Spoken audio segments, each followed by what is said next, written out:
मैंने लोगों को ये कहते हुए सुना है कि हम खाली हाथ आते हैं और खाली ही हाथ जाते भी हैं। लेकिन क्या ये सच है?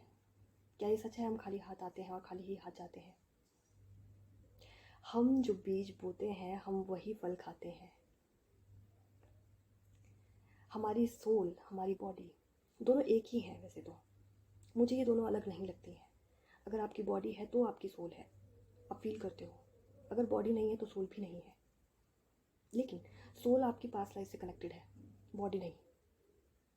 ये पिंजरा, ये पूरी बॉडी हमारी हमारी नहीं होती है। ये हमेशा एक रिन्यू होके आती है।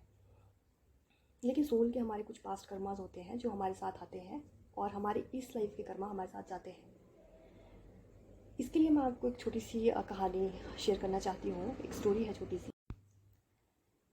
तो इस स्टोरी में होता क्या है कि एक भिखमंगा होता है, एक बैगर या चोर होता है जो चोरियां करके अपना गुजारा करता है। तो जब भी वो चोरी करके लाता तो एक रोटी दो रोटी पास के कहीं से भी मतलब उठा के या फिर चोरी करके लाता था। तो उसकी वो एक आधी रोटी भी एक चूहा आके रोज़ खा जाता था। ये देख के बैगर बहुत ज़्यादा परेशान हुआ वो चोर कि मेरी एक ही रोटी होती है और एक रोटी भी आधी तो चूहा ही खा जाता है। तो एक दिन उसने उस चूहे को पकड़ा और उस चूहे से पूछा कि भाई तू मेरी रोज़ की एक रोटी खा जाता है, तुझे कोई और नहीं दिखती क्या? जाके कहीं यहाँ पे सामने ही एक ज़मींदार है, उसकी ज़मीन पे जाके खा सकता है तो, या उसके गोदाम में जाके कुछ भी खा सकता है, तो मेरे ही यहाँ क्यों खाता है? तो चूहा बोला कि मुझे तो पता, तेरा ही बताया है उस मालिक ने, ऊपर वाले ने, गॉड ने।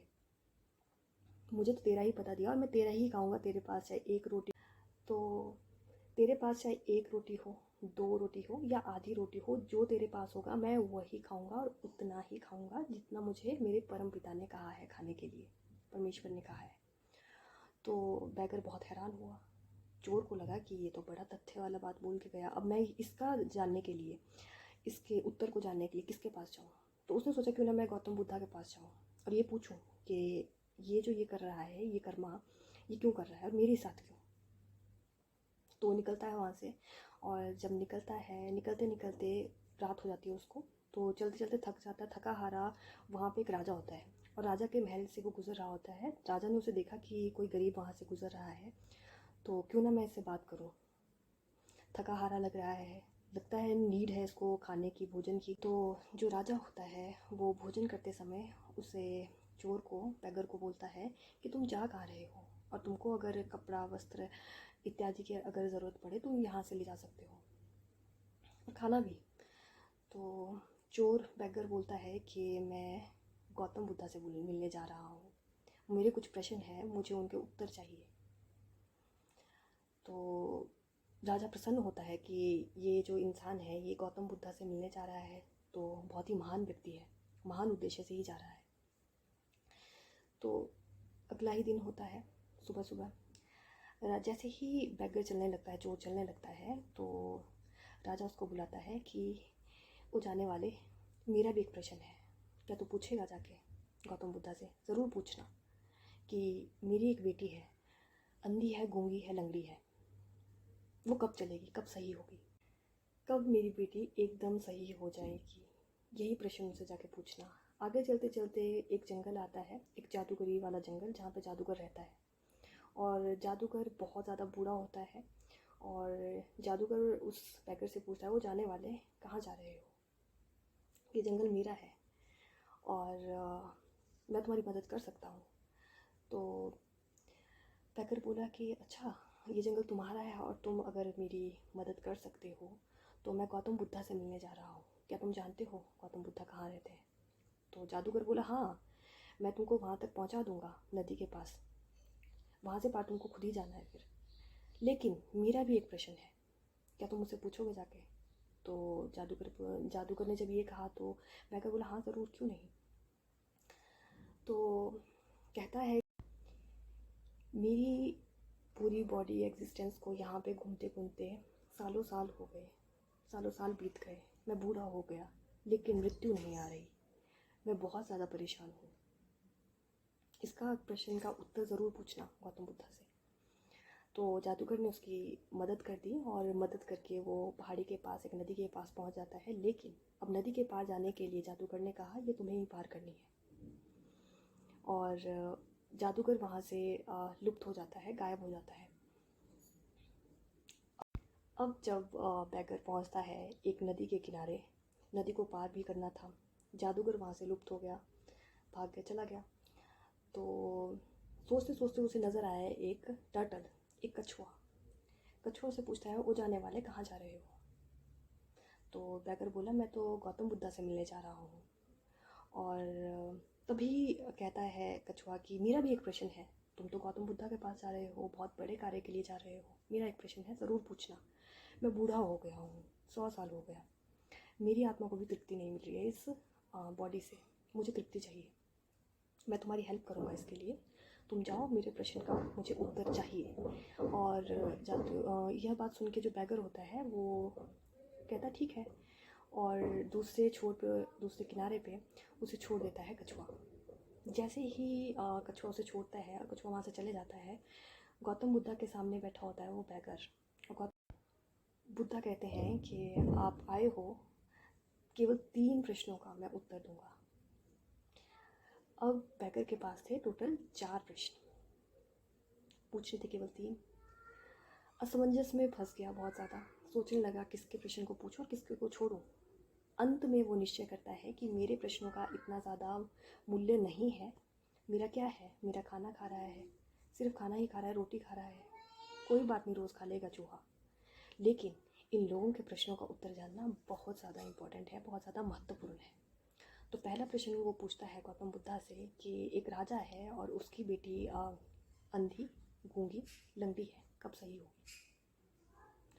तो कहते हैं बुद्धा कि जिस दिन उसके लाइफ में, उसके जीवन में प्रेम आएगा, उसी दिन वो एकदम से सही हो जाएगी। दूसरा प्रश्न कि एक जादूगर है इस जंगल में, जादूगरी जंगल में, तो काफ़ी सालों से उसकी आत्मा यहाँ पे भटक रही है मुक्ति के लिए, तो उसे मुक्ति चाहिए उस शरीर से। तो गौतम बुद्धा बोले कि उसे कहना कि जो जादुई छड़ी हाथ में लिए फिरते हो उसे छोड़ो ज़मीन पे। जादुई छड़ी उसके पास आई कहाँ थी? क्या क्या थी वो जादुई छड़ी? जादुई छड़ी का मतलब था कि संपदा जो उसने एकत्रित की है, जैसे सोना, चांदी, हीरे जवाहरात, वो सभी उसको त्याग दो। जब त्यागेगा तो मुक्ति पाएगा। तीसरा प्रश्न मेरा ये है कि एक बूढ़ा टर्टल है, कछुआ है, और उसे भी मुक्ति ही चाहिए। तो गौतम बुद्धा बोलते हैं कि उसे कहो कि जो उसने संपदा एकत्रित की है अपने शरीर में उसे त्यागे, और उसे उसी टाइम मुक्ति मिल जाएगी, समय मुक्ति हो जाएगी। ये कह के गौतम बुद्धा अपनी ध्यान मुद्रा में वापस चले जाते हैं। और इस तरह तीनों प्रश्नों के उत्तर पा के जो चोर होता है, बैगर होता है, वो वापस आने लगता है। और जैसे ही वापस आने लगता है तो वैसे ही उसे वो फिर से बूढ़ा कछुआ वहाँ मिलता है और पूछता है कि भाई भाई, क्या तुम पूछ के आए मेरे प्रश्न, क्या उत्तर मिला? तो वो बोला हाँ, उत्तर मिला। आप ध्यान मुद्रा में जाएं, ध्यान लगाएं और इस शरीर का त्याग करें, प्रार्थना करें कि आपको इस शरीर से मुक्ति मिले, इस लोभ, माया, झंझट जो भी है आपका, इससे छुटकारा पाएँ। जो आपने मोह में बांधे हुए अपने पास संपत्ति है एकत्रित करी, उसे छुटकारा पाया। जैसे ही कछुआ ये सुनता है कि मुझे उन्होंने मोह से, मोह के बंधन से छुटकारा पाने के लिए कहा है, उसे शौक लगता है, उसको झटका लगता है और वहीं मर जाता है। जैसे ही वो मरता है उसका शरीर नीचे छूटता है, तो जो बैगर वो देखता है कि लाखों करोड़ों के हीरे जवाहरात उसकी शल, टर्टल की जो शल होती है उसमें पड़े मिलते हैं उसको। और जाते जाते कछुआ उसको बोलता है ये तेरे लिए, तूने मेरा काम किया, ये तेरे लिए मेरी तरफ से एक उपहार की तरह स्वीकार करो। तो जो चोर होता है वो सारा उस धन संपदा को उठाता है, हीरे जवाहरात मोती को उठाता है और वहाँ से निकलता है। जैसे निकलता है फिर उस जादुई जंगल में पहुँचता है। जादूगर पूछता है अरे वो जाने वाले, आने वाले, क्या मेरे प्रश्नों का उत्तर मिला? वो बोला हाँ मिला।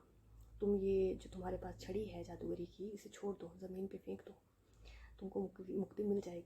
ये सुनते ही जो जादूगर होता है वो उस छड़ी को, ये सुनते ही जादूगर की जो छड़ी होती है वो उस छड़ी को उस बैगर को पकड़ाता है और बोलता है मेरी तरफ से तुम्हारे लिए उपहार है, इसे स्वीकार करो, तुमने मेरा इतना बड़ा कार्य सिद्ध कर दिया, तो तुम्हारे इस कर्मा के लिए, इस डीड के लिए ये उपहार। और वो उस छड़ी को पकड़ता है और वो जादुई छड़ी के ही मदद से जो बैगर है वो वहाँ से जंगल से निकल जाता है। जो निकलते निकलते उसका पूरा वेशभूषा सब कुछ बदल जाती है। अब उसके पास हीरे जवाहरात और जादूगर की दी हुई जो छड़ी थी वो थी, तो उसके कारण वो बहुत ही सुंदर और एक प्रिंस चार्मिंग, एक राजकुमार की तरह लग रहा था। तो जैसे ही वो एंटर करता है उस महल के थ्रू और उसके अंदर जाता है, तो वहाँ पे राजा उसको देखता है और चौंक जाता है और पहचान ही नहीं पाता है। और तभी उसकी बेटी वहाँ से चिल्लाती है, ये आ गए, ये आ गए। तो ये वही प्रेम था जो राजकुमारी सालों से, बरसों से इंतज़ार में थी। और ये पूरी कहानी का एक सार है, एक कंक्लूज़न है, मोराल है कि अच्छे कर्मास ही हमारे साथ जाते हैं। अच्छे कर्मास की वजह से ही जो बैगर है उसे सभी ने, अपना प्रश्न तो उसने पूछा ही नहीं था वहाँ पे सिद्धार्थ बुद्धा से जाके, गौतम बुद्धा से जाके उनके प्रश्नों के ही उत्तर लाया। तो सभी ने उसको उसके अच्छे कर्मा के लिए, अच्छी डीड के लिए कुछ ना कुछ गिफ्ट के तौर पे या उपहार के तौर पे दिया। इसी तरह से हमको अपने जीवन में हमेशा अच्छे कर्मास करने चाहिए, ये ना सोचते हुए कि आगे वाला जो पर्सन है वो आपके साथ क्या करेगा या आपको वापस करेगा भी कि नहीं। सेल्फलेस एंड बिना एक्सपेक्टेशन के हमारे कर्मास का ही ये पूरा यहाँ पे नेक्सस है और हमको इसी के थ्रू जाना होता है। और क्यों ना हम अच्छे ही कर्मास करें, ऐड ऑन करें अपनी लाइफ में बिना एक्सपेक्टेशन के, सेल्फलेस होके। जो बोगे वही तो काटोगे, जो बीज को आप बोते हो वही तो आप फल खाते हो। नफ़रत बोगे नफ़रत ही मिलेगी, प्यार बोगे प्यार ही मिलेगा। अंत में मैं एक ही बात बोलना चाहूँगी कि यदि आपको मेरा कंटेंट पसंद आ रहा है, आप कुछ सीख पा रहे हैं नया, तो do subscribe to my channel, like and hit the bell icon there so that you can have my all notification about the new content. Radhe Radhe, Shri Radhe Krishna.